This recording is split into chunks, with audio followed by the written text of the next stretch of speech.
Le Conseil général actuellement est coincé par quoi? Près des 2/3 de ses dépenses sont décidées par le gouvernement et sont payées par des impôts locaux. Ça vaut pour l'APA, ça vaut pour la prestation de compensation du handicap, ça vaut pour le revenu de solidarité active, et encore, puisque c'est la période des Sainte-Barbe, et j'en ai fait quelques-unes, et je rappelais à certaines Sainte-Barbe la chose suivante.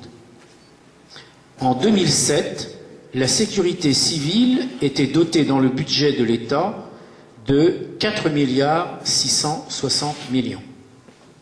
En 2011, ce sera 434 millions. Vous comprenez ce que ça veut dire?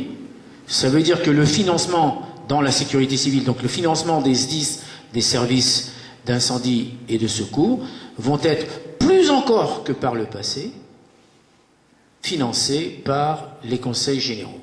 Ce que disait Edmond tout à l'heure est important, c'est-à-dire que pour quelqu'un qui va investir pour la location d'un appartement ou d'une maison, il va toucher 75 000 euros, jusqu'à 75 000 euros de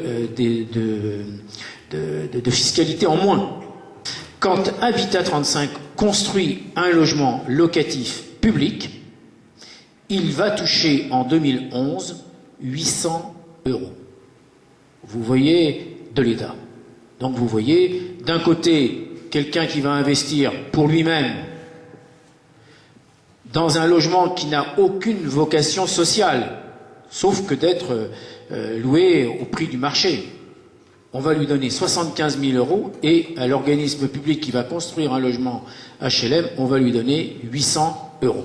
Ça, je crois que vous comprenez pourquoi, après, des collectivités territoriales s'intéressent aux politiques de l'habitat, pour prendre la place, en fait, de l'État qui ne finance plus le logement social. À partir du moment où vous demandez à un conseiller général d'être en même temps conseiller régional, ça lui demande beaucoup plus de temps, de disponibilité, et donc ça fait des élus quasi permanents.